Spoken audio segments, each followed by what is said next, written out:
Bismillah, alhamdulillahilladzi arsala rasulahu bil huda wa dinil haq liyuzhirahu ala dini kullihi wa kafa billahi syahida. Asyhadu an la ilaha illallah wahdahu la syarikalah wa asyhadu anna Muhammadan abduhu wa rasuluhu alladzi la nabiyya ba'dah amma ba'du. Bapak dan Ibu yang dirahmati Allah, puji dan syukur kehadirat Allah yang Maha Ghafur, kita bisa bertemu kembali dalam acara kajian virtual ya, yang insya Allah pada kesempatan kali ini sebetulnya temanya masih berkaitan dengan silaturahim. Ini kita membahas tentang kosakata di dalam Al-Quran ya, al-minnatu ya, itu nanti masih ada kaitan dengan konsep rahmatan lil alamin. Jadi melanjutkan bahasan kita mengenai silaturahim, tapi sudah tidak berbicara pada aspek silaturahim ya. Sebagaimana kemarin disampaikan bahwa silaturahim itu adalah menyesuaikan amalan manusia kepada contoh Nabi, begitu silaturahim itu. Dan Nabi itu diutus sebagai rahmat, yang mana rahmatnya ini berbeda dengan rahmat-rahmat sebelumnya yang dibawa oleh para nabi ya, meskipun inti benang merahnya sama yaitu al-Islam, tetapi rahmat yang dibawa oleh Nabi Muhammad ini adalah rahmatan lil alamin ya. Rahmat bagi semesta alam. Ini baru ada di pribadi Nabi Muhammad SAW, di diri atau kerasulan seorang Muhammad SAW. Ya, semoga sholawat dan salam selalu tercurahkan kepada beliau, dan kita insya Allah akan membahas ya 4 tugas Rasul yang pernah saya sampaikan ketika menjelaskan silaturahim. Ya, jadi Nabi Muhammad SAW diutus sebagai rahmatan lil alamin. Itu tugasnya apa saja.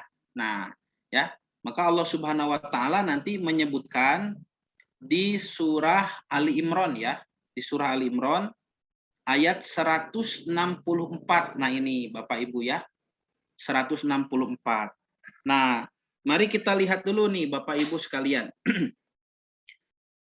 Ayatnya berbunyi a'udzubillahi minasyaitonirrajim, laqad mannallahu. Nah, ini laqad mannallahu ya, sungguh Allah telah memberikan al-minnatu itu.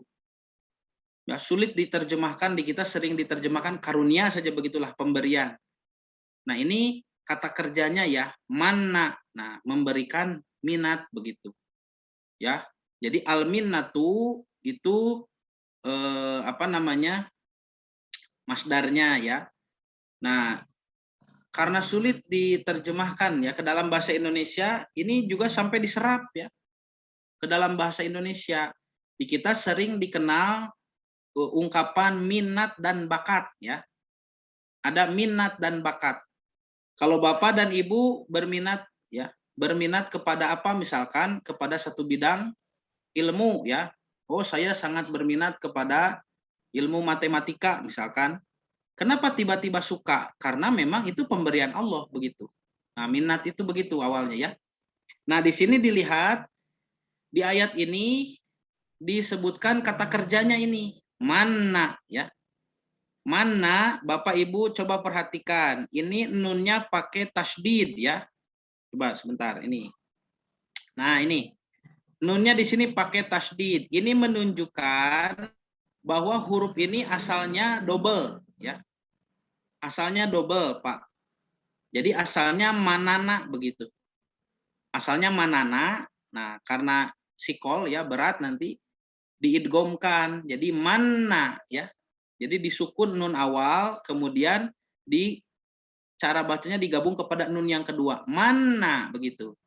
Jadi kalau Bapak dan Ibu menemukan ya tasdid di dalam ayat-ayat Quran, itu harus dibaca tebal ya.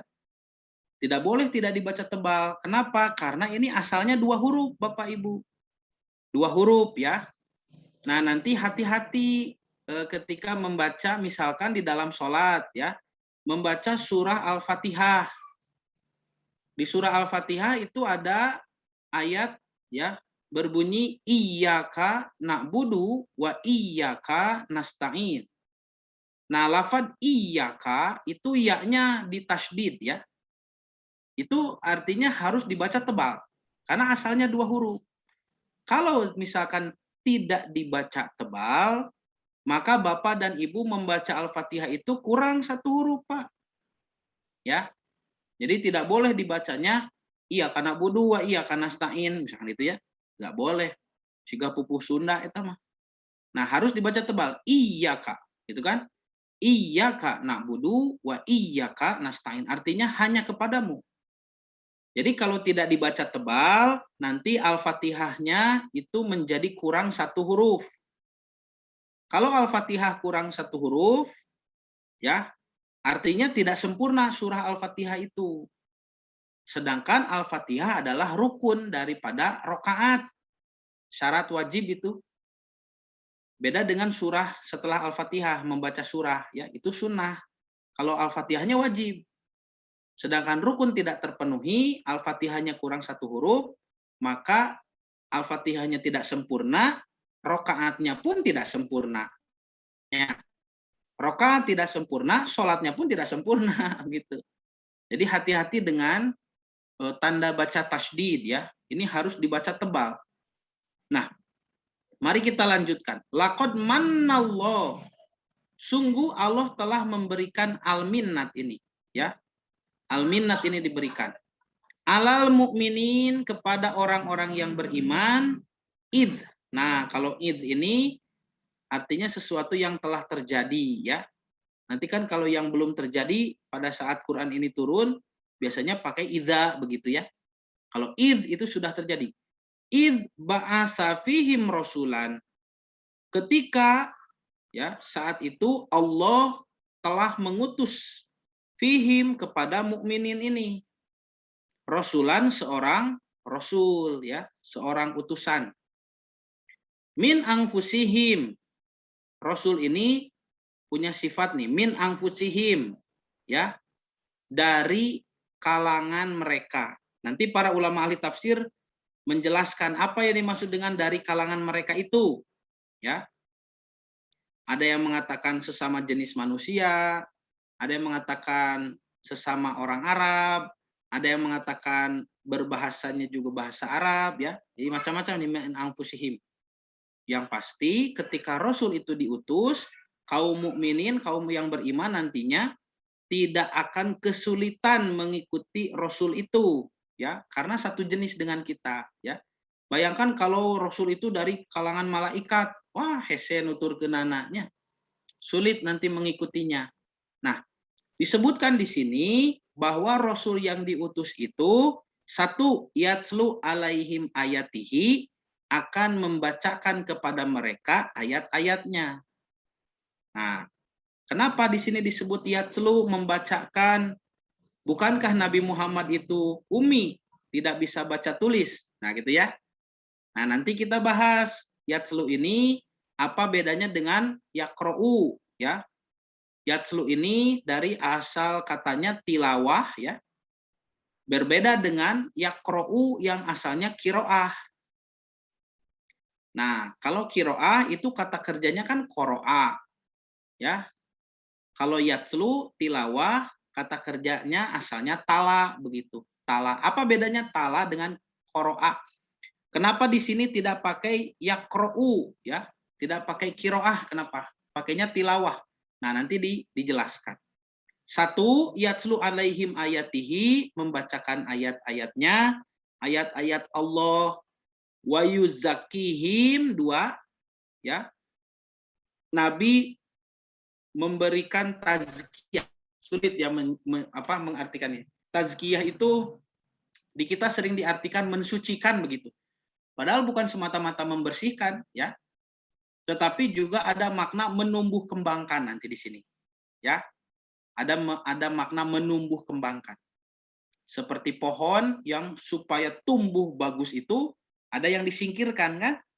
Ada yang dibuang bagian-bagian tertentu ya, supaya nanti nutrisi yang dikirim dari akar itu tidak kemana-mana ya, terfokus kepada satu ya ranting begitu ya. Nah, Bapak dan Ibu yang dirahmati Allah.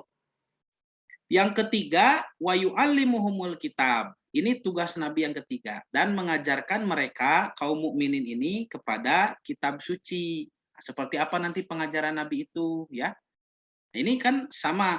Apa bedanya nanti yu'alimuhumul kitab dengan yatslu alaihim ayat? Bukankah ini sama-sama Al-Qur'an? Nah, itu juga nanti dijelaskan. Nanti kita membahas bagaimana Al-Qur'an itu turun kepada Nabi. Ya. Misalkan kita buka di mushaf, kita temukan surat pertama di mushaf Quran itu kan surah Al-Fatihah. Padahal yang pertama turun kan bukan Al-Fatihah. Jadi nanti ada urutan yang berbeda antara urutan di dalam mushaf dengan urutan secara tartib nuzul atau urutan turun kepada Nabi. Jadi kalau kita mengkaji tartib nuzul, kita akan menemukan susunan yang berbeda. Nah, kami para santri di Ibnu Hajar, di pesantren di Ibnu Hajar, sudah sejak lama ya, dari mungkin 5-6 tahun yang lalu, itu mengkaji tafsir tetapi menggunakan urutan turun, tartib nuzul ya, oleh guru kami Al-Ustadz Amin Mukhtar ya, hafizahullah. Nah, nanti kita lihat bagaimana surat-surat yang turun kepada Nabi itu seperti apa. Ini unik ya, Bapak. Jadi kalau dilihat susunan mushaf, nanti ada surah Al-Fatihah, lalu Al-Baqarah, Ali Imran ya, kemudian An-Nisa, Al-Maidah dan seterusnya. Tetapi kalau urutan turun, ya kita temukan nanti urutan yang berbeda.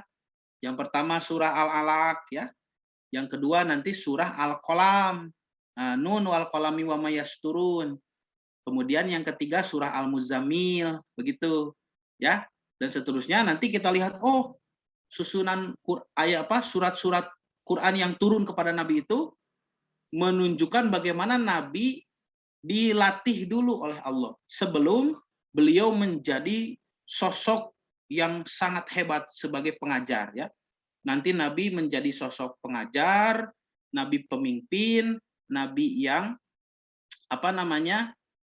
sebagai guru ya, guru besar dan sejatinya kan raja begitu ya, tetapi Nabi tidak membangun kerajaan.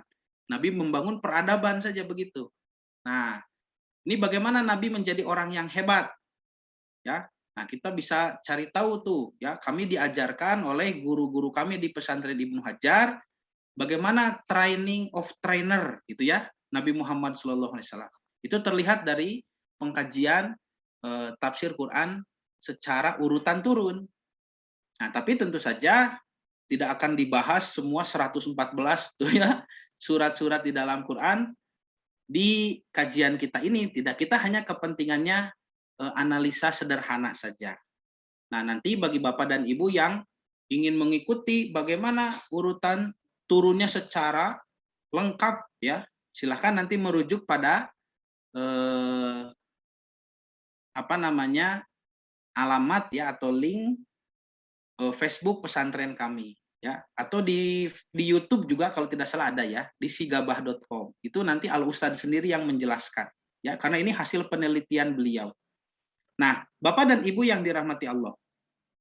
Yang keempat, wal hikmata, ini wawunya atop ke sini ya, wa yu'allimuhumul hikmah begitu. Dan juga mengajarkan hikmah. Ini ya, tugas Rasulullah itu satu, yatslu alaihim ayatihi, membacakan ayat-ayat Allah. Dua, wa yuzakihim, mensucikan atau menumbuh kembangkan. Kemudian wa yu'allimuhumul kitab, mengajarkan tentang kitab. Dan wa yu'allimuhumul hikmah, mengajarkan hikmah. Nanti dijelaskan apa itu hikmah ya. Wa in kanu min qablu lafi dhalalim mubin. Padahal kata Allah sebelum datangnya nabi itu kalian dalam keadaan atau mereka dalam keadaan sesat ya. Ini zaman jahiliyah yang kemarin kita bahas itu. Di zaman jahiliyah sudah ada kemajuan-kemajuan teknologi, sudah ada kemajuan-kemajuan peradaban. Orang jahiliyah sudah mengenal kebaikan, sudah mengenal adab ya, akhlak jahiliyah. Bahkan kata-kata adab itu dari kata ma'dubah yang artinya hidangan ya. Jadi di zaman jahiliyah orang yang disebut dengan beradab ya, orang yang disebut dermawan itu kalau ada tamu ya ataupun dia mengundang secara sengaja lalu dia menyediakan hidangan, memberi makan kepada orang lain. Itu adab yang luhur di zaman jahiliyah. Tetapi kenapa meskipun peradaban jahiliyah itu sudah memiliki nilai-nilai kebaikan yang diakui pada masa itu, Allah menganggap harus diutus seorang rasul. Nah, ini ya. Jadi Bapak dan Ibu, kedatangan seorang rasul itu bisa jadi tidak dibutuhkan oleh masyarakat itu. Tetapi Allah memandang kedatangan rasul itu diharuskan adanya. Meskipun masyarakat merasa tidak pernah membutuhkan, bahkan tidak pernah minta ya. Orang Arab jahiliyah itu tidak pernah minta dihadirkan seorang rasul di kalangan mereka, tidak pernah. Yang minta dari dulu itu orang Yahudi. Orang Yahudi setelah penghancuran Yerusalem yang kedua, setelah ditinggalkan oleh Nabi Isa Al-Masih, mereka mencari-cari nabi terakhir. Bahkan sampai datang ke kota Madinah. Waktu itu masih bernama Yasrib. Orang Arab menyebutnya Yasrib, ya. Madinah itu disebut Yasrib. Orang Yahudi sudah menyebutnya dengan istilah Medinta. Medinta, ya. Karena disebutkan bahwa Rasul terakhir itu akan hijrah ke kota tersebut. Nah, nanti oleh Nabi digunakanlah istilah Medinta itu, tetapi tidak menggunakan bahasa Yahudi. Nabi menggunakan bahasa orang Arab yang sebelumnya menyebut kota itu sebagai Yasrib, ya. Nama Medinta diubah kepada ejaan Arab, ya, itu menjadi Madinah gitu. Nah, jadi orang Yahudi yang meminta Nabi dan Rasul dari dulu. Tetapi Allah tidak berikan di kalangan mereka Rasul terakhir itu. Sang rahmatan lil alamin itu. Tetapi kenapa orang Arab jahiliyah yang tidak pernah meminta justru malah dikasih? Nah ini Bapak dan Ibu, pelajaran bagi kita semua dalam konteks dakwah ya. Dalam konteks berdakwah, menyebarkan syiar-syiar Islam, mengajarkan syariat-syariat Islam ya di satu penduduk, di satu kaum, di satu masyarakat, belum tentu nanti masyarakatnya itu merasa butuh kehadiran kita sebagai juru dakwah. Tetapi kita harus paham, harus peka ya bahwa di masyarakat itu diharuskan keberadaan orang-orang yang berdakwah. Jadi meskipun tidak dibutuhkan, dakwah itu harus terus ya. Teka pakai gitunya ku masyarakat ya, tidak diinginkan, tidak disukai, tapi dakwah mah diharuskan adanya. Inilah kenapa Allah Subhanahu wa taala mengutus seorang rasul di kalangan Arab jahiliyah. Karena Allah Maha mengetahui ada apa yang salah di peradaban jahiliyah.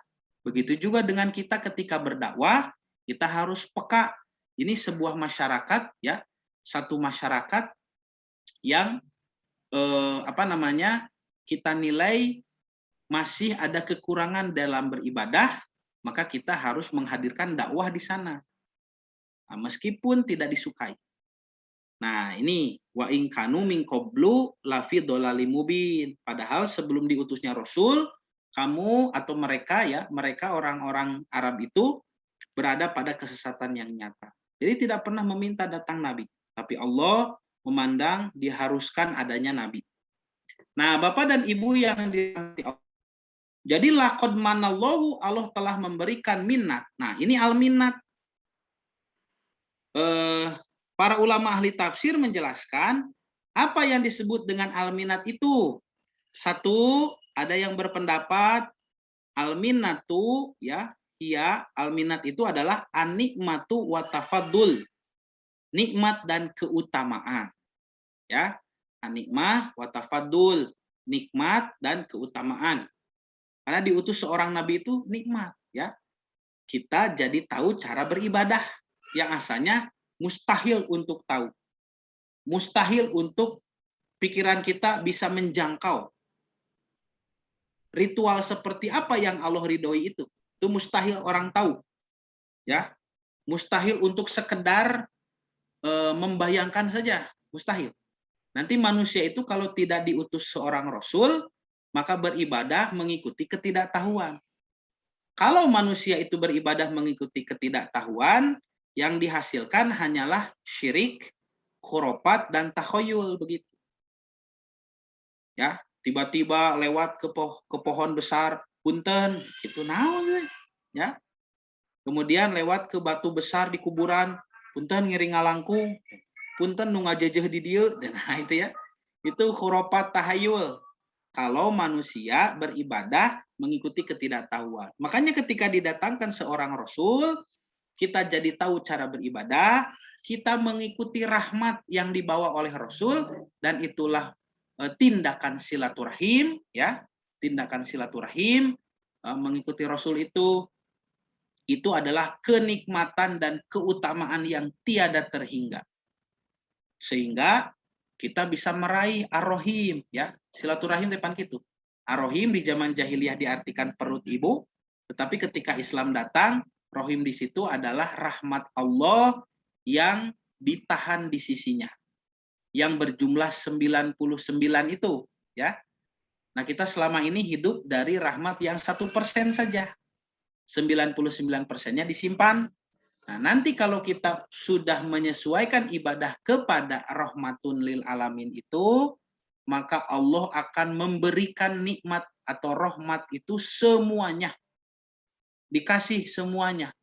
Nanti kalau di surga itu Bapak Ibu diberi saratusan anak. Nah, itu nikmat dan tafadul. Yang kedua, al-minatu, ada juga yang berpendapat adalah al-ihsan, yaitu kebaikan yang besar, kebaikan yang lebih, ya. Al-ihsan, kebaikan. Yang ketiga disebut an-nikmatus saqillah, nikmat yang sangat besar, ya, nikmat yang sangat berat, sangat banyak begitu. Nikmat sakilah. Nah, sebetulnya ketiga definisi ini, ketiga pendapat ini tidak bertentangan. Ya, para ulama menyebutkan al-minnatu karunia Allah yang diberikan kepada manusia berupa pengutusan seorang Nabi Muhammad SAW, itu memang nikmat dan keutamaan, itu memang kebaikan yang besar dan juga nikmat yang besar. Nah, jadi Allah Subhanahu wa taala memberikan minat kepada orang-orang mukmin, nikmat, ya, minat itu nikmat yang tanpa diminta dan dipesan oleh umat tuh. Ya. Jadi nanti diluruskan karena peradaban Quraisy itu sudah bisa, ya. Sudah bisa menopang peradaban itu. Tetapi kenapa ada nilai-nilai yang harus diluruskan? Allah berfirman kan di surah Quraisy itu, ya. A'udzubillahi minasyaitonirrajim. Bismillahirrahmanirrahim. Li'ilafi Quraisy. Karena kebiasaan orang Quraisy. Ila fihim rihlatash syita'i washaif. Mereka sering melakukan perjalanan pada musim panas dan musim dingin, ya. Pada musim dingin dan musim panas. Nah, mereka itu peradabannya sudah maju. Maksudnya sudah terbentuk begitu, ya. Tidak butuh kepada Nabi dan Rasul dan mereka tidak pernah minta. Nah, tetapi ada yang harus diluruskan. Apa yang diluruskan itu? Falyabudu rabbah hadzal bait. Ketika menyembah Allah itu, maka sembahlah Tuhan pemilik Ka'bah, pemilik rumah ini. Jangan menyembah Ka'bahnya. Apalagi berhala-berhala di sekitaran Ka'bah saat itu banyak sekali kan. Lebih dari 360 berhala di sekitar Ka'bah, ya. Nah,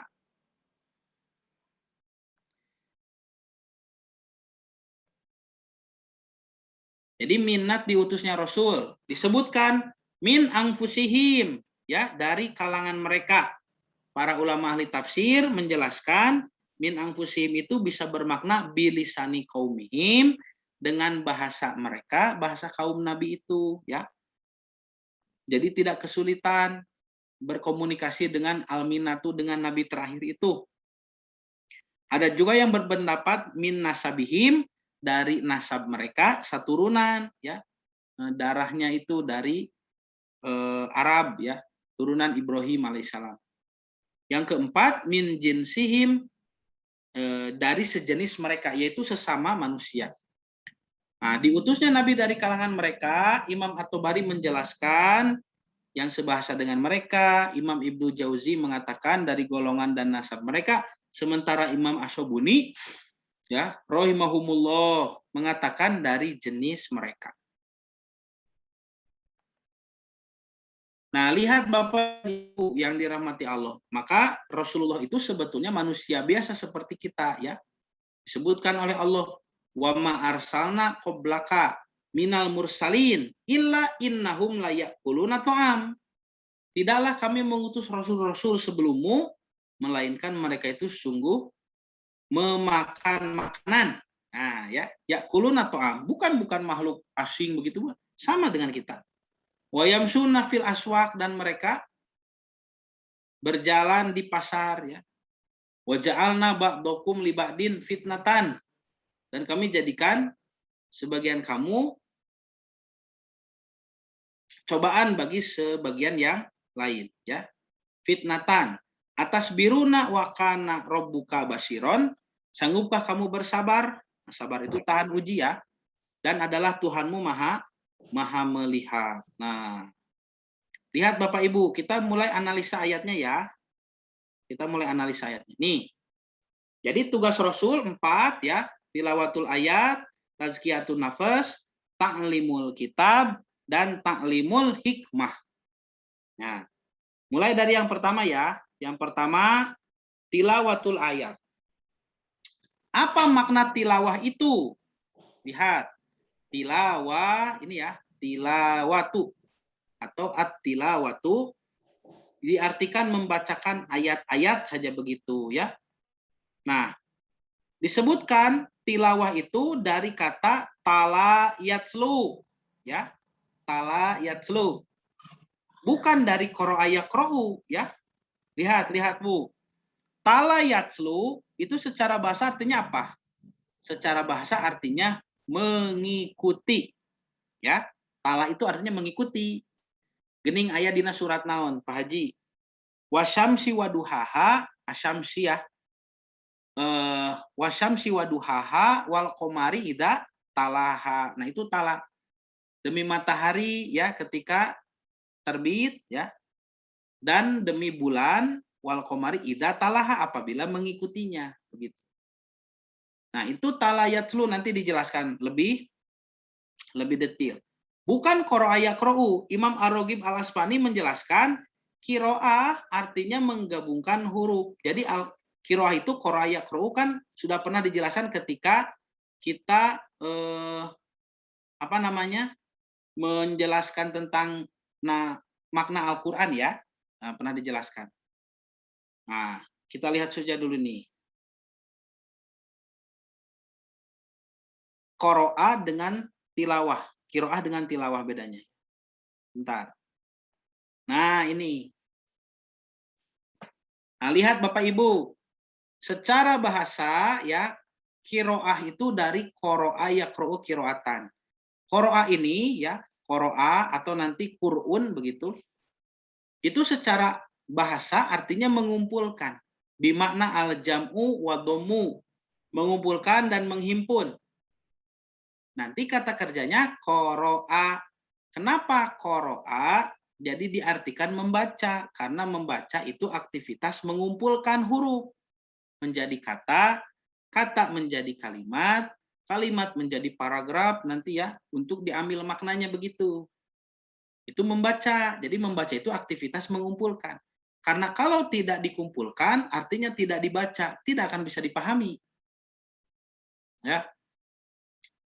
Saya pernah membuat contoh tentang mengajak orang mengaji, ya, di masjid. Nah, saya mengatakan misalkan Bapak Ibu ayo kita ngaji di mana? Di mim sin jim dal, begitu. Naon cenah eta? Mim sin jim dal. Apa maksudnya mim sin jim dal? Nah, itu tidak dikumpulkan, tidak dibaca. Kalau dikumpulkan masjidun. Oh, ada maknanya sekarang di masjid, begitu, ya. Nah, itu kenapa qiraah itu yang arti asalnya mengumpulkan lalu dipakai untuk kata kerja membaca. Karena membaca adalah aktivitas mengumpulkan. Jadi secara makna istilah qiraah itu atau qiraah itu mengumpulkan huruf untuk diambil makna begitu. Jadi ketika Bapak dan Ibu melakukan qiraah, bacaan, tidak ada kepentingan apa-apa, hanya membaca saja. Ya, hanya membaca saja. Berbeda dengan tilawah. Kalau tilawah arti asalnya apa? Akar katanya asalnya tala yatslu tilawatan. Nah, ini tala ini secara bahasa artinya mengikuti, ya. Artinya mengikuti seperti tadi ya di surat Asy-Syams wal qamari idza talaha. Nah, secara istilah apa itu tilawah? Bacaan yang diikuti dengan usaha memahami dan mengamalkan begitu. Jadi tilawah ini lebih khusus, bukan sekedar membaca, tetapi membacanya untuk ya dipahami, ya diikuti dengan pemahaman dan juga diikuti dengan pengamalan. Nah, sekarang kita lihat definisinya ya. Sudah ya. Saja. At-tilawatu ini Imam Ar-Raghib Al-Asfahani ya menjelaskan. Beliau seorang ahli bahasa, dia ulama besar terkenal. Nanti kitab-kitabnya ada Al-Mufradat ya fi Al-Fazil Quran atau Al-Mufradat fi Goribil Quran. Disebutkan tilawah itu apa? Tuhtasu ya, tilawah itu khusus bitibai kutubillah. Bitibai kutubillah dengan mengikuti kitab-kitab Allah. Al-munazzalah yang diturunkan ya. Tarotan bil kiroah, kadang-kadang hanya membacanya saja. Watarotan bil irtisami, dan juga dengan cara mengikuti apa yang tertulis itu perintah. 5 fiha yang ada pada kitab itu. Min amrin ya diikuti itu. Min amrin dari perintah, wanahin dan juga larangan ya. Watargibi watarhib ya, motivasi untuk beramal dan motivasi untuk meninggalkan ya. Au ma yatawahamu fihi, atau sesuatu yang dibayangkan ya. Nah, ya, apa namanya, ayat-ayat itu kan tidak semuanya muhkamat ya, ada yang mutasyabihat. Fakulu tilawatin kiroatun, setiap tilawah itu kiroah. Walaisa kulu kiroatin tilawatan, tetapi tidak semua kiroah itu tilawah. Bisa dipahami ya? Jadi kiroah itu hanya membaca saja, mengumpulkan huruf kiroah mah. Kalau tilawah, membaca diikuti dengan maksud untuk memahami, mempelajari, dan mengamalkan. Misalkan contoh, ibu ya tukang masaknya, ibu jago masak. Lalu ibu mau tahu resep semur jengkol. Nah, maka yang disebut dengan kiroah, itu misalkan ibu sedang iseng-iseng searching di handphone bagaimana resep semur jengkol itu. Oh begini ya resep semur jengkol itu, dibaca saja ya. Oh, jadi hanya dibaca saja begitu. Itulah kiroah ya, kiroah. Tetapi kalau ibu memang berniat untuk membuat semur jengkol, ibu ingin bisa ya untuk memasaknya. Lalu ibu membeli juga jengkolnya. Lalu juga ibu membeli bumbu-bumbunya. Sudah siap nih mau dimasak. Nah, ibu scroll lagi tuh handphonenya. Mana semur jengkol tadi teh? Dibaca lagi. Oh, pertama-tama begini. Lalu dipraktekkan taetama tilawah gitu. Ya. Jadi kalau kiroah itu sebatas mengumpulkan huruf, membaca. Kalau tilawah, bacaan itu untuk supaya kita bisa memahami dan supaya kita bisa mengamalkan.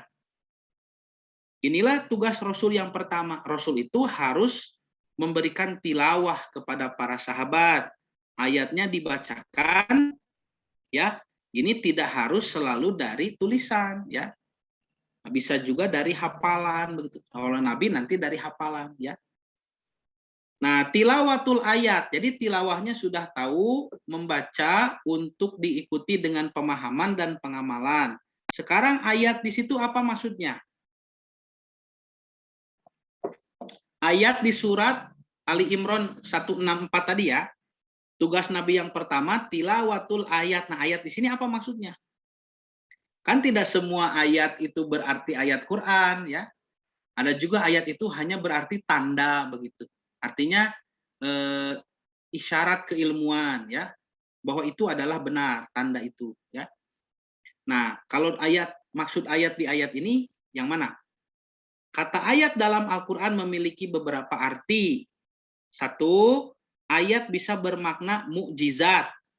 Seperti firman Allah di surah Al-Baqarah 118 ya. Ini banyak nanti ayat-ayatnya, ini sampel saja begitu. Yang kedua, ayat juga bisa berarti tanda ya, alamat. Seperti di surah Ali Imran ayat 4.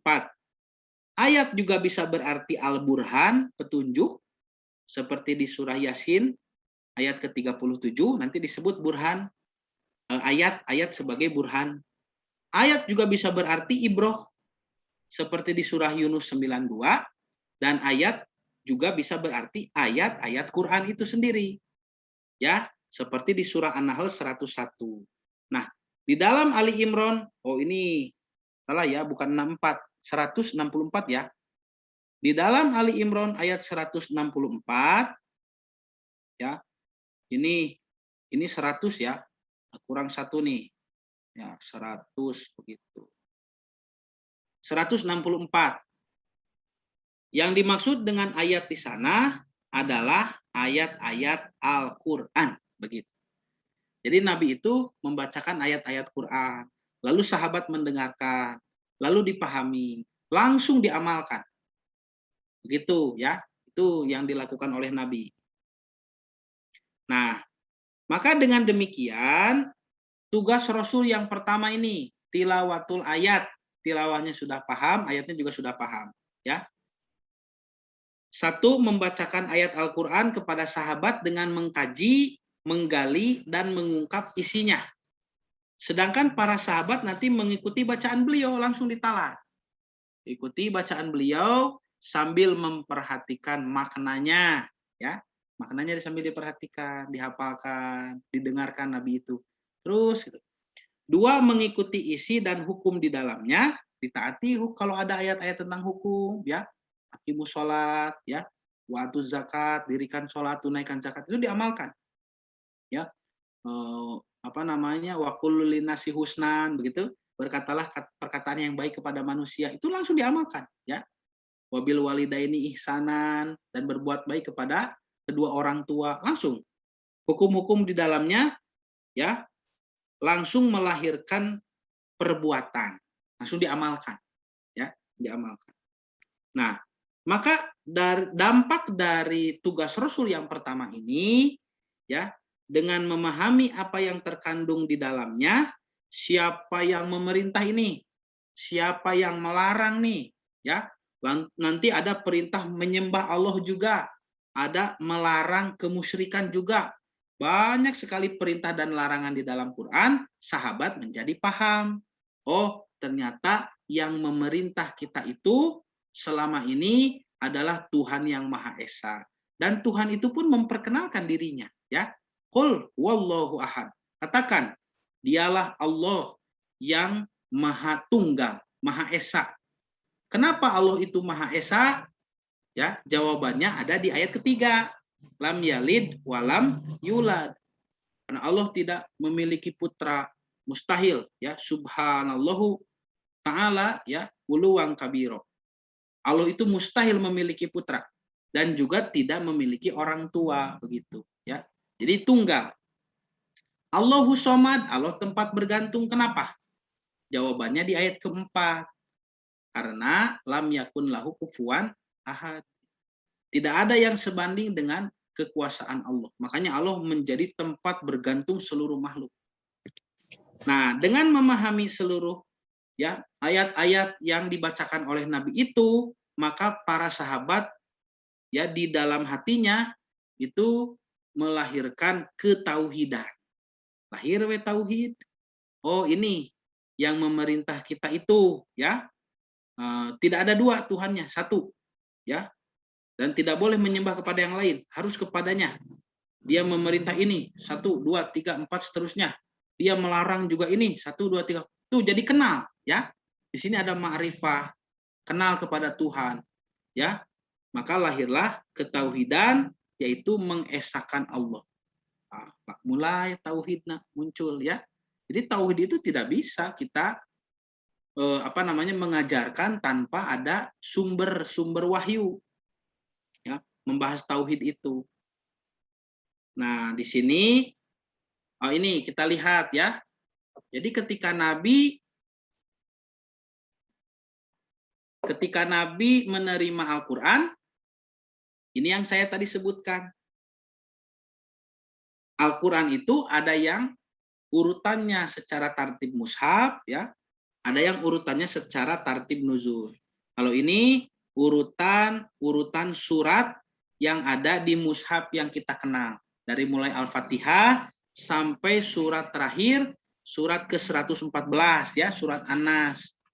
Nah, kalau yang berdasarkan urutan tartib nuzul, maka ini dari mulai Nabi menerima wahyu surah Al-Alaq di Gua Hiro sampai nanti ayat tentang riba ya yang terakhir itu.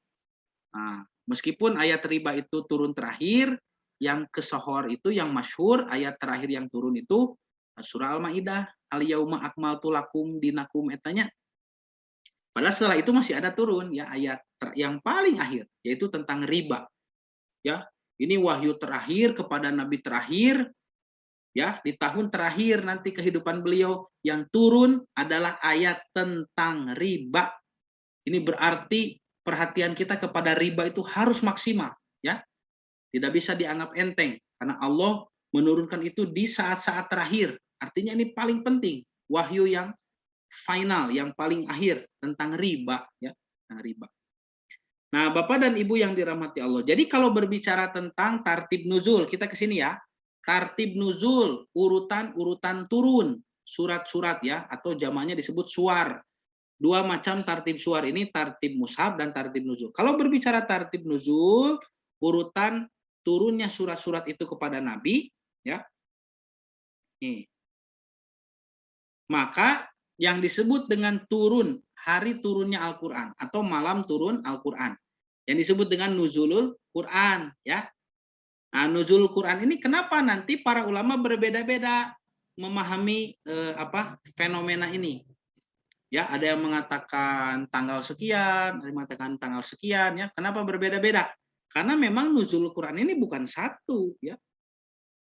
Nuzulul Quran itu setidaknya dijelaskan oleh para ulama ada 3 kali, ya, tiga tahap, ya, 3 kali nuzulul Quran. Yang pertama, Quran turun nuzul dari sisi Allah min indillah, ya, dari sisi Allah ke Lauh Mahfuz. Jadi dari zat Allah datang ke Lauh Mahfuz ya. Nah, ketika Al-Qur'an itu turun dari Allah ke Lauh Mahfuz, ternyata turun dalam keadaan yang utuh, jumlatan wahidatan. Sudah full begitu. Wahyu itu ya, 30 juz itu sudah sempurna. Turunlah dari sisi Allah ke Lauh Mahfuz. Nah, nanti dari Lauh Mahfuz diturunkan lagi ini nuzulul Quran yang kedua ke langit dunia, langit yang paling terdekat dengan kita, yang paling dekat ya. Langit dunia. Itu juga dalam keadaan jumlatan wahidatan, 30 juz penuh gitu Pak. Full version ya. Full version itu. Nah, setelah ada di langit dunia, langit yang paling dekat ini, maka dari langit dunia diturunkan ke bumi ya. Selama kurang lebih 23 tahun. Berturut-turut ya, dari mulai Nabi diangkat menjadi Rasul sampai wahyu terakhir di Madinah. Itu. Nah, ini 3 macam nuzul Quran. Jadi ketika kita memperingati nuzul Quran yang mana ini? Ya, nuzul Quran yang mana? Nanti ada yang menyoroti wahyu pertama yang turun ke bumi. Ada juga yang menyoroti dari Allah ke Lauh Mahfuz ya. Ada juga yang menyoroti aspek-aspek yang lain. Jadi tidak sependapat ya. Nu mana nuzul Quran teh. Nah, tapi yang Nabi tekankan kepada kita bukan masalah memperingati malam nuzul Qurannya, tetapi justru kita diharuskan untuk mengisi malam tersebut dengan amal soleh begitu. Ya, karena di Islam itu tidak ada pengkultusan hanya sebatas waktu saja, seremonial waktu. Setiap waktu-waktu yang dimuliakan di dalam Islam, kemuliaannya itu bagi orang yang beramal, yang beribadah. Misalkan kata Nabi, di dalam satu hari ya, itu di tengah malam ya, nanti di sepertiga malam adalah waktu yang paling baik untuk melaksanakan salat tahajud ya, sepertiga malam itu. Siapa yang berdoa dikabulkan, siapa yang meminta akan diberi, siapa yang bertaubat akan diampuni. Nah, tentu saja kehebatan sepertiga malam itu akan diraih oleh orang yang mau sholat malam, sholat tahajud ya. Nah, dia mengalahkan ngantuknya, mengalahkan rasa ngantuknya, lalu dia melaksanakan sholat malam, ya, maka disitulah mendapat keutamaan. Dia tidak semata-mata lewat sepertiga malam kita cuek saja langsung dapat apa, tidak. Idul Fitri kembali kepada fitrah katanya begitu ya. Yang kembali kepada fitrah itu siapa? Yang kembali kepada kesucian itu yaitu orang-orang yang sudah melaksanakan saum di bulan Ramadan. Bagi orang yang tidak mau saum, tidak akan mendapatkan Idul Fitri. Bisa dipahami ya? Jadi di Quran itu apa namanya? Konsep tentang waktu itu tetap saja hanya sebagai wadah amal yang dilihat amalnya. Meskipun satu sepertiga malam itu hebat, tetapi kalau kita hanya tertidur saat sepertiga malam, ya tidak dapat apa-apa. Nah, itu yang ditekankan mengenai nuzulul Quran. Jadi bukan diperingati malamnya, tetapi justru kita harus ya senantiasa mengkaji Al-Qur'an ini ya. Ya sebagai rahmatan lil alamin ini yang dibawa oleh Nabi Muhammad, bahwa turunnya Al-Qur'an sebagai peringatan ya, bukan sekedar diperingati begitu. Sama nanti juga yang lain juga sama. Isra Mi'raj gitu ya, memperingati. Itu bukan untuk diperingati, tapi sebagai peringatan. Ya. Apa oleh-oleh Isra Mi'raj itu? Misalkan oleh-olehnya kan sholat 5 waktu. Berarti kita harus mulai mengkaji tentang sholat begitu. Bagaimana Rasul bertakbir terus sampai salam. Gerakan sholat kita harus sama dengan sholatnya Nabi Muhammad SAW. Ya. Nah ini nuzulul Quran. Nah lihat lagi Pak, ini data sejarah ya, tidak apa-apalah. Periode turun kepada Nabi ini surat-surat ya di dalam Al-Quran. Kalau Nabi Muhammad SAW itu diutus dari umur 40 tahun, kemudian beliau kembali ke haribaan Allah, beliau wafat di Madinah tahun ke-10 ya. Nah, kalau mau dipukul rata, maka Nabi menghabiskan waktu sebagai rasul dan mengajarkan manusia tilawatul ayat itu, membacakan ayat ya dengan ayat-ayat Al-Qur'an itu kurang lebih 23 tahun. Ya, 23 tahun itu dibagi fase Mekah 13 tahun ya, fase Madinah 10 tahun itu. Nah, jadi dilihat di sini ya. Kalau fase Mekah 13 tahun, sebetulnya yang paling pas menurut para ahli tarikh ya, para ahli sejarah Islam, itu hanya 12 tahun, 5 bulan, 13 hari. Jadi Nabi di Mekah itu berdakwah sebagai Rasul dan dianiaya oleh kafir Quraisy itu selama 12 tahun, 5 bulan, 13 hari. Dibulatkan saja 13 tahun begitu ya. Padahal hanya 12 tahun 5 bulan. Nah, sedangkan nanti di Madinah Nabi ternyata menghabiskan waktu yang tepatnya itu menurut keterangan dari para ulama ahli tarikh yaitu 9 tahun, 9 bulan, 9 hari. Wah, nomor cantik ini ya. 999 begitu. Maka dibulatkanlah ya. Dibulatkanlah menjadi 10 tahun. Jadi 13 tahun di Mekah, 10 tahun di Madinah itu pukul rata ya. Nah, kita lihat dulu fase Mekah. 13 tahun di fase Mekah, menurut para ulama ahli tafsir, Bapak Ibu, Nabi menerima sebanyak 86 surah. dan 4.780 ayat, ya, ayat.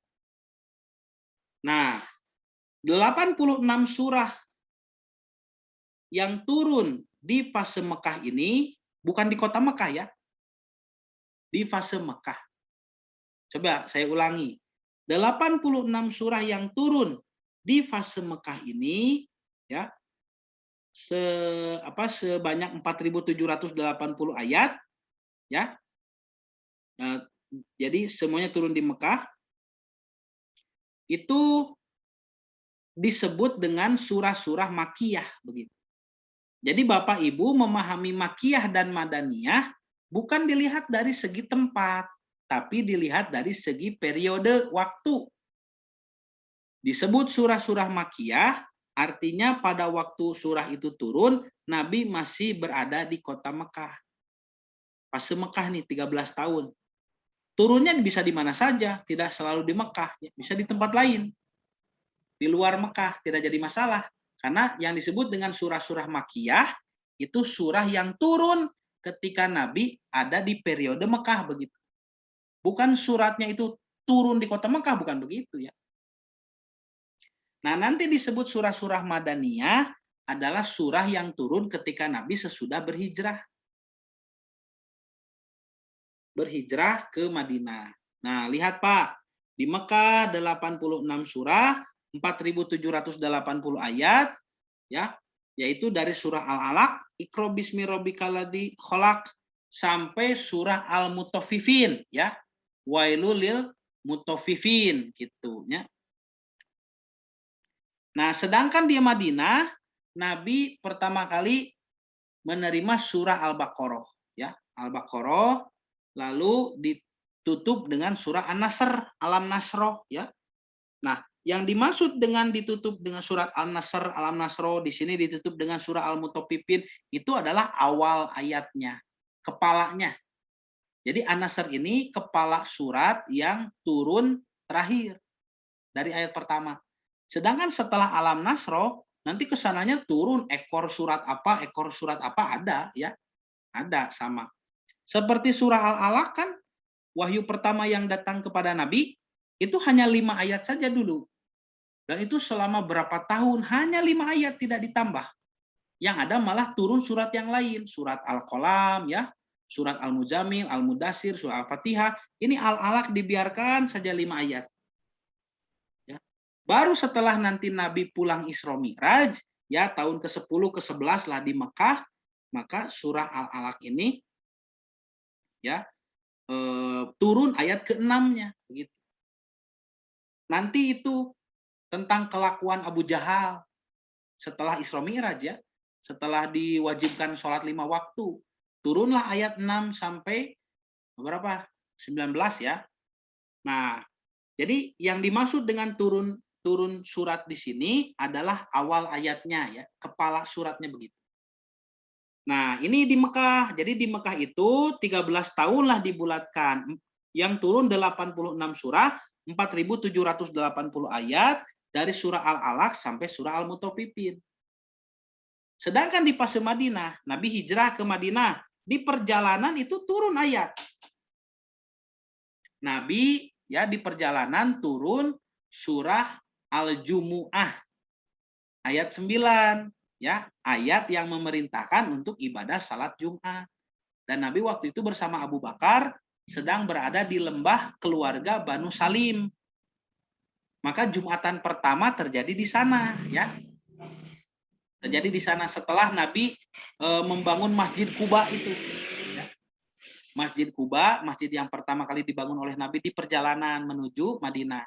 Nah, setelah itu diterimalah perintah sholat Jumat. Nabi melaksanakan sholat Jumat masih di perjalanan bersama Abu Bakar radhiyallahu anhu, bersama segelintir orang dari Banu Salim. Jadi hanya sedikit ya yang melaksanakan sholat Jumat itu.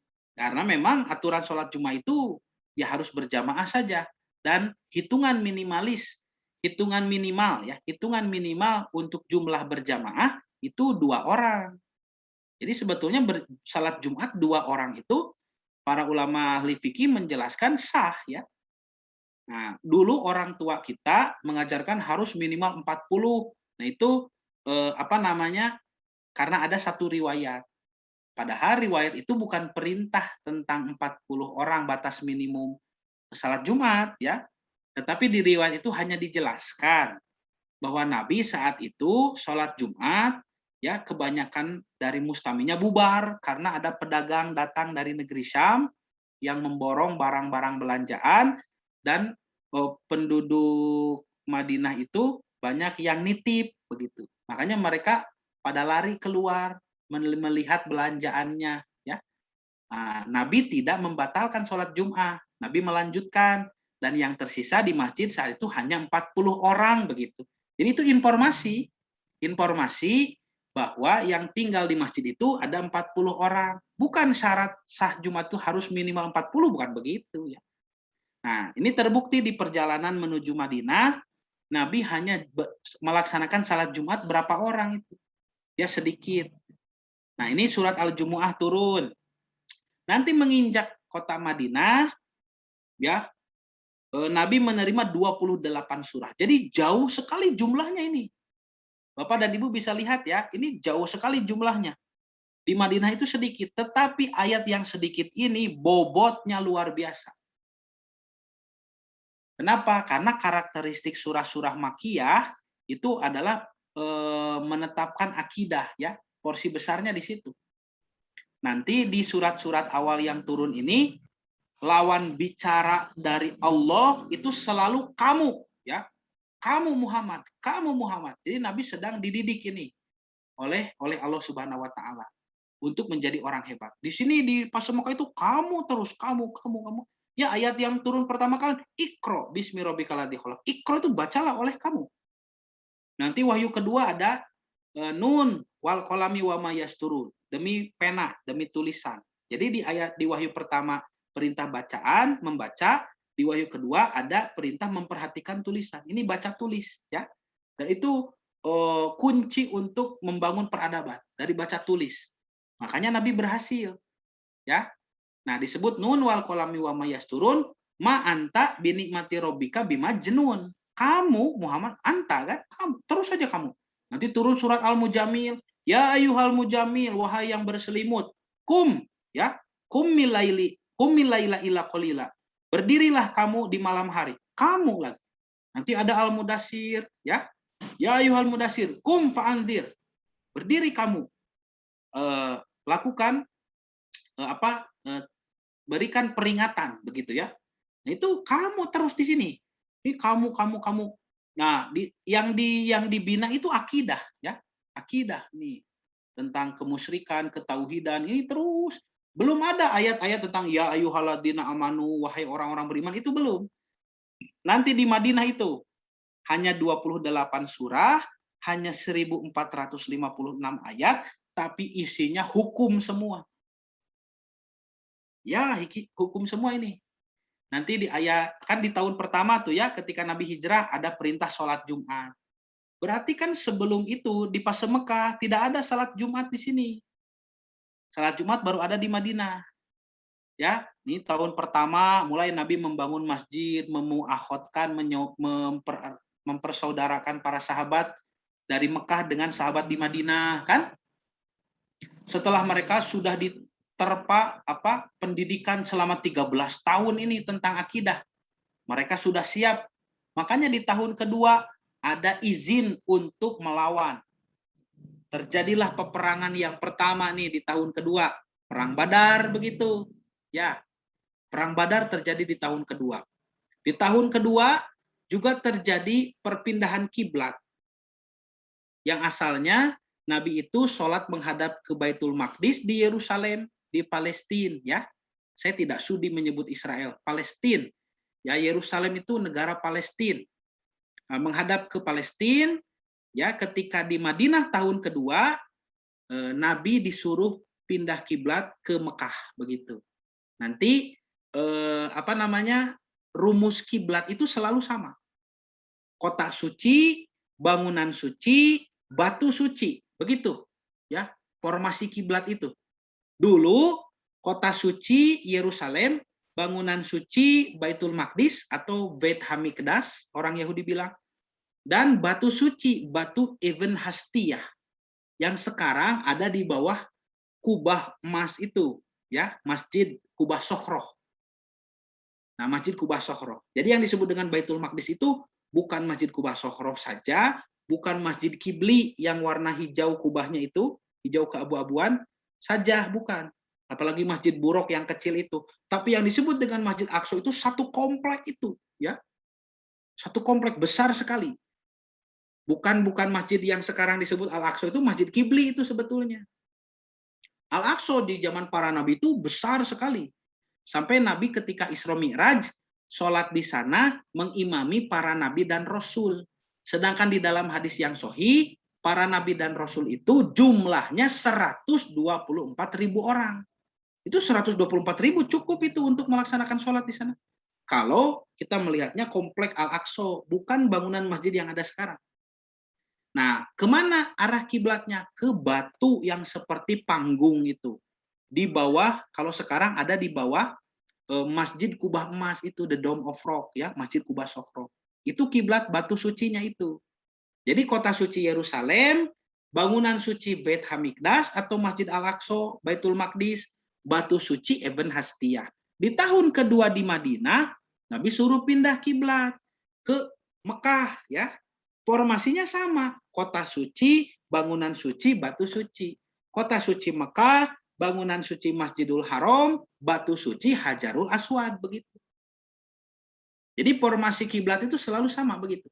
Kota, bangunan, batu, ya. Nah, ini di tahun kedua di Madinah pindah kiblat. Ya. Lalu terjadi peperangan, kan tadi perang Badar diperintahkan untuk melawan, ya. Juga di tahun kedua disyariatkan saum Ramadan. Saum Ramadan nih, ya. Nanti insya Allah kita bahas panjang lebar tentang saum Ramadan, ya. Itu, analisa para ulama luar biasa sekali, ya, tentang saum Ramadan. Ya nanti saja kalau sudah dekat Ramadan, Pak, ya. Ini Ramadan disyariatkan, juga nanti ibadah kurban, ya. Ibadah kurban juga disyariatkan tahun kedua di Madinah. Ibadah kurban tuh, padahal waktu itu para sahabat yang hijrah dari Makkah ke Madinah belum mapan hidupnya, baru tahun kedua, belum punya apa-apa, belum ada perubahan yang signifikan, tapi perintah kurban sudah turun. Ini bagaimana? Makanya di tahun kedua di Madinah itu, saat pertama kali kurban disyariatkan, yang berkurban itu hanya sedikit, orang-orang yang mampu saja, ya. Nah, ternyata di tahun ketiga semakin banyak berkurban, tahun keempat juga semakin banyak, hampir nanti seluruh rumah di Madinah berkurban tahun keempat itu. Jadi hanya dalam tempo 3 tahun saja, Nabi berhasil mengubah seluruh sahabat di Madinah bisa berkurban. Beda dengan di kita, Pak. Ya, jangankan 3 tahun seperti Nabi, kita ini sudah 30 tahun. Nu kurban teh anger we nu eta. Ya. Ini para sahabat itu bagaimana punya motivasi tinggi. Wah, tahun depan saya harus berkurban. Begitu. Kita tahu dari sabda Nabi nanti. Sabda Nabi tiap tahun berbeda-beda tentang kurban itu. Tahun kedua di Madinah, Nabi mengatakan silahkan menyembelih, tapi jangan ambil dagingnya. Itu pernah disabdakan kepada kurbani. Silahkan para kurbani menyembelih, lalu bagikan dagingnya, tapi kalian jangan ambil. Itu pernah, itu di tahun kedua. Tahun ketiga beda lagi sabda Nabi. Silakan menyembelih, silakan ambil sekarang. Tapi selama 3 hari harus sudah habis di rumah, jangan tersisa. Artinya mengambilnya pakai ukuran, tidak terlalu banyak, ya. Sebatas porsi cukup paling banyak 3 hari. Untuk makan 3 hari. Ini artinya yang berkurban bertambah banyak. Nah, di tahun keempat Nabi mengatakan silakan para kurbani menyembelih, silakan membagi, silakan mengambil, silakan menjemur daging.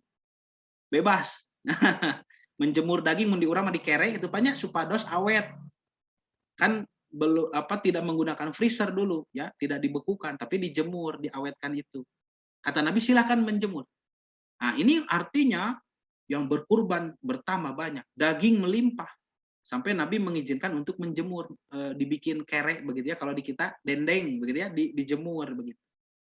Nah, tuh kurban tahun kedua juga. Nanti ada hukum jilid, hukum cambuk ya. Itu juga terjadi tahun kedua bagi pejinah. Dan hukum-hukum yang lain ini turun ya di Madinah itu semuanya. Tuh Pak, Bu ya. Lihat nih. Jadi hanya 28 surah tapi bobotnya itu sangat luar biasa ya. Bobotnya itu bobot hukum yang harus siap kita untuk mengamalkan ya, tanpa ada kompromi, tanpa ada protes, tanpa banyak bertanya. Itu para sahabat itu. Ya sok Pak Bu, sedang sholat ya, tahun pertama masih sholat menghadap ke kiblat di Madinah, di Masjid Aqsa ya, di Yerusalem. Tiba-tiba pindah ke Mekah. Ini tidak banyak ribut. Itulah para sahabat ya. Bahkan kan ada dikenal Masjid Kiblatain ya. Pak Haji pasti tahu ya, Masjid Kiblatain. Masjid dua kiblat. Kenapa disebut Masjid dua kiblat?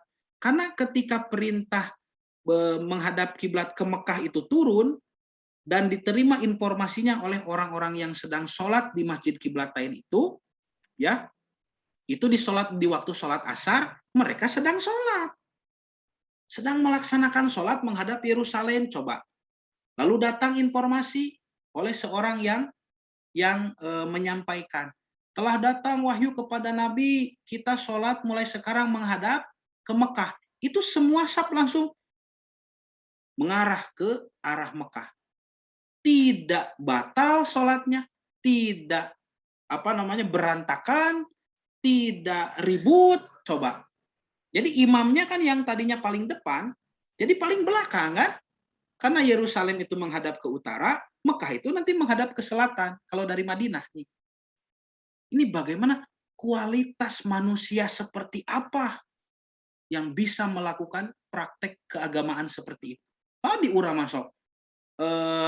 Pangaosan wae kan, kajian saja. Kantun calik ngadangukeun. Anger we nu ribut nu ngobrol mah aya wae. Dibagikeun makalah recok nya. Nyucan kabagian nu ieu mana nu ieu riweuh. Cobi bagaimana kalau kita berada pada posisi para sahabat? Wah, moal sanggup, Pak.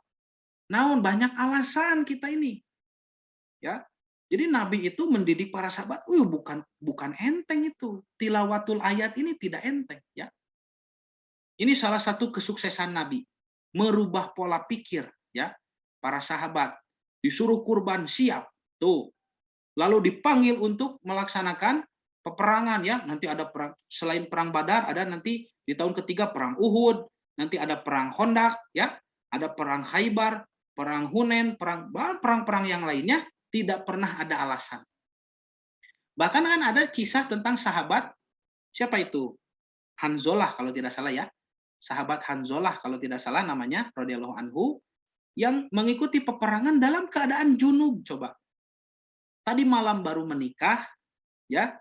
Ini pengantin baru, malam pertama, subuhnya dipanggil jihad, perang. Pergi langsung. Untuk ya Rasulullah saya sedang bulan madu. Moal tuh. Pergi itu langsung, bahkan tidak sempat mandi janabat, dikatakan dalam riwayat itu. Dan ternyata beliau terbunuh di perang. Ya, beliau wafat radhiyallahu anhu. Lalu karena beliau belum mandi janabat, Nabi melihat jenazahnya dimandikan para malaikat. Subhanallah. Banyak kualitas sahabat ya, Pak. Moal kiat orang mah jadi sahabat. Nah, loba alasan orang mah. Makanya saya heran kalau ada orang-orang yang mencaci maki sahabat. Ya, di zaman modern ini ada orang-orang yang membenci sahabat, mencaci maki sahabat. Siapa Anda, siapa sahabat? Ya. Bagaimana bisa ada orang yang mencaci maki sahabat? Mereka adalah orang-orang yang terbaik yang Allah takdirkan untuk mendampingi seorang nabi yang terbaik. Kenapa bukan bapak dan ibu yang mendampingi Rasulullah SAW? Kenapa kita lahir di tahun ini? Ya, karena memang kualitas orang di dia tah. Ya, para sahabat ini kan sedikit, hanya sekitar 200.000 orang ya. Kalau diidentifikasi seluruhnya itu hanya 200.000 orang. Ini 200.000 orang yang luar biasa ya. Oleh Nabi dididik dengan tilawatul ayat itu, mereka menjadi embrio agama Islam. Ini luar biasa. Nah, begitu Pak Bu. Jadi salah satu kesuksesan Nabi merubah pola pikir sahabat. Bagaimana yang asalnya pola pikirnya itu serba materialistik dirubah oleh Nabi, ya. Ya, pola pikirnya dirubah menjadi bagaimanapun dunia ini akhirat tetap jauh lebih baik. Hese eta teh. Hese, Pak. Ayeuna orang misalkan kita punya umat ya yang sudah biasa mengaji dengan kita, sudah biasa ya menerima ilmu seperti para sahabat menerima ilmu dari Nabi. Tetapi ketika kita misalkan mengajukan tawaran, bagaimana nih ada program pembangunan pesantren, ya ada program ini, program itu, tidak ada yang mengorbankan apa. Para sahabat itu tidak begitu. Ketika Nabi butuh dana untuk perang, ya, ketika Nabi butuh dana untuk membangun masjid, ketika Nabi butuh dana untuk ini dan itu, sahabat itu semua mengorbankan apa yang dimilikinya. Kanggo Nabi, itunya, kanggo Islam, kanggo fisabilillah. Ini luar biasa sahabat itu. Nah, maka ini kesuksesan Nabi, ya. Jadi pola pikirnya kan dulu materialistik ya. Ketika di zaman jahiliyah itu, mereka berdagang, mereka mencari nafkah, berkebun, ya, berjualan itu kan motivasinya untuk menambah. Ya, orang yang bekerja itu kan motivasinya menambah. Bohong kalau tidak mau bertambah. Ya kita ini bekerja, motivasinya itu kan untuk menambah ya. Menambah apa yang kita punya ya. Karena punya kebutuhan, ini harus ditambah nih pemasukan.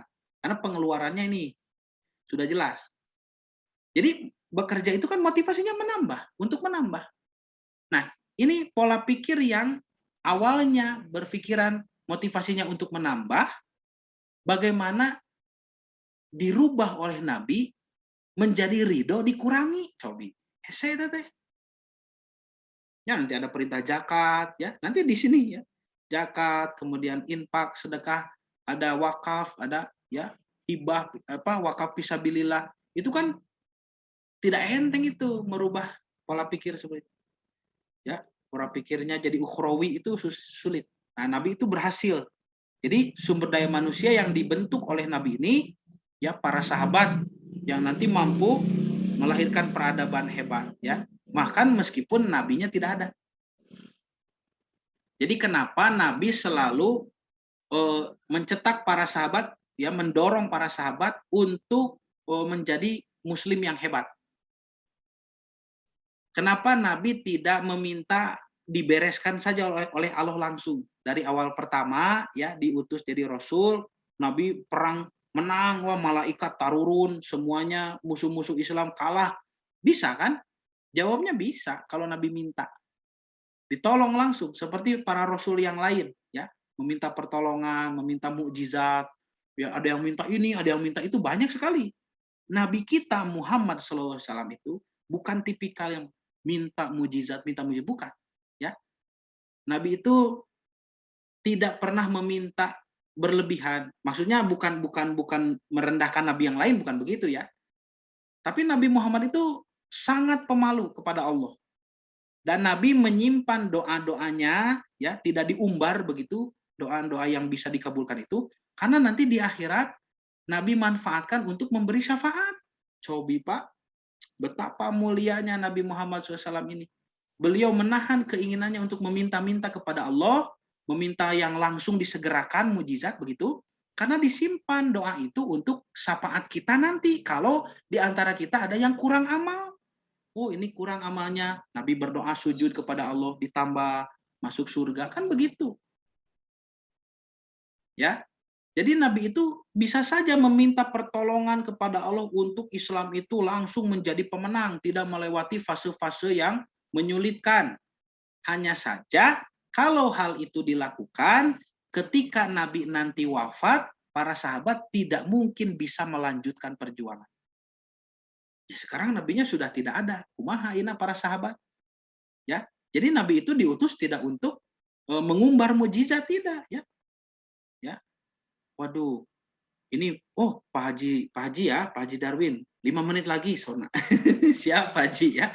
Nah, tidak untuk mengumbar mukjizat ya Nabi Muhammad SAW itu. karena harus bisa dilaksanakan oleh pelanjut-pelanjutnya, ya. Jadi peradaban Islam ini harus terus dilakukan sampai ke zaman kita.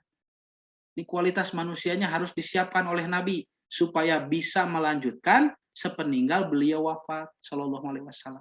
Ini Bapak Ibu ya, tidak enteng tugas Nabi tilawatul ayat ini, ya. Sekarang orang beriman, orang muslim, apakah pantas mereka mengidolakan siapa artis, siapa ya atlet, ya, diidolakan. Padahal tidak barang sedetik pun artis dan atlet itu pernah memikirkan kita. Cik pernah tuh artis dan atlet idola kaum muslimin sekarang itu memperhatikan kehidupan mereka, pernah tuh. Eta penduduk Palestina sakitu sangsara. Ini gaji para pemain sepak bola teh miliaran atau tiap minggu teh. Berapa orang yang perhatian? Padahal pemain bola muslim misalkan, atau atlet-atlet yang lain, atau artis muslim, ya ada berapa banyak, ya kita malah mengidolakan artis dan atlet seperti itu, yang dalam hidupnya belum pernah sedetik pun memikirkan tentang kita. Tetapi Nabi Muhammad SAW ini sudah dari dulu memikirkan nasib kita, Pak Bu ya. Beliau menahan doanya untuk syafaat kita. Bapak Ibu teh bilih kirang amalna, mungkin Nabi tiasa mohon ke Allah, tidak malu nanti di akhirat memohon kepada Allah, karena ketika di dunia Nabi tidak mengumbar doa, tidak mengumbar permintaan. Ya, ketika wafat pun, ketika Nabi mau wafat, dicabut nyawa oleh malaikat maut, Nabi masih mengatakan umatku, umatku tuh, ya. Dan di dalam hadis sahih Nabi menyebut, aku ingin bertemu dengan orang-orang yang tidak sejaman denganku, tetapi mengikuti sunnahku. Itu Nabi teh bilang begitu, Pak, kepada para sahabat.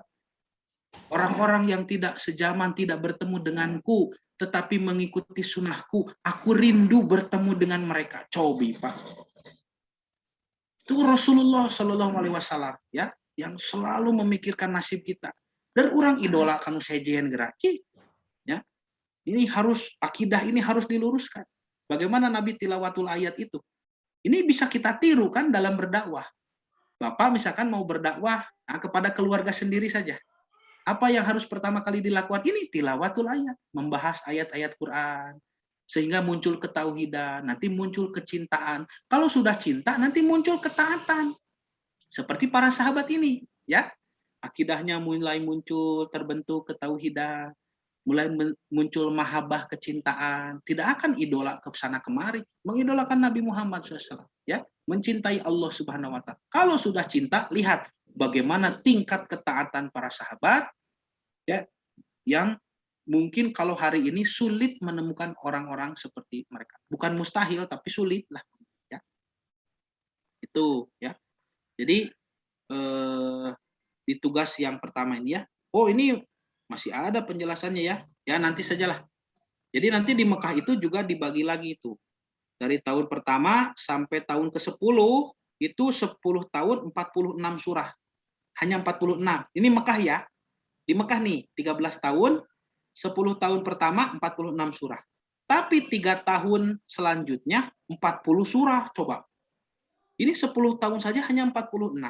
Kata Ibnu Abbas ya, radhiyallahu anhuma. Ibnu Abbas mengatakan 10 tahun pertama sampai Isra Mi'raj ini. Ya. Itu 46 surat saja. Tapi dari Isra Mi'raj sampai hijrah ke Madinah 40 suratnya. Jadi di sini 3 tahun terakhir di Mekah Nabi ini wahyu turun begitu banyak. Apa yang membedakan? Yang membedakan ini, sholat 5 waktu.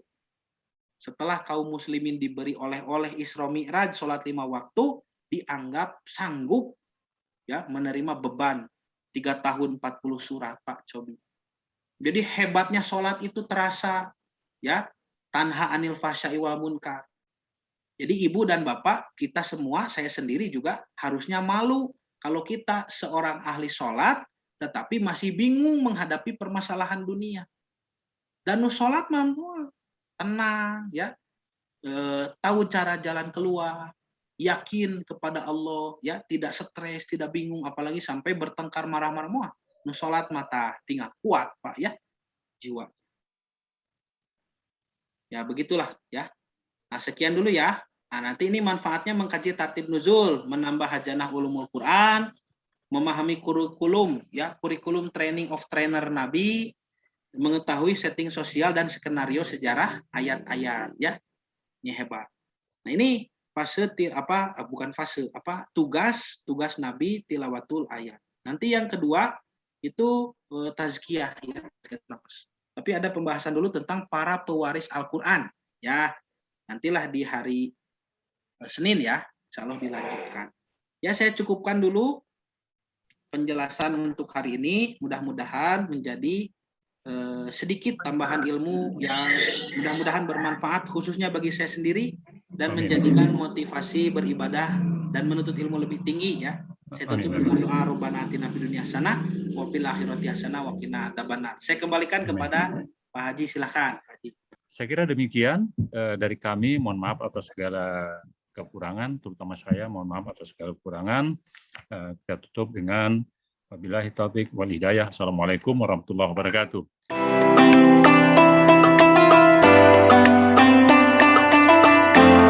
Dia dalam genggaman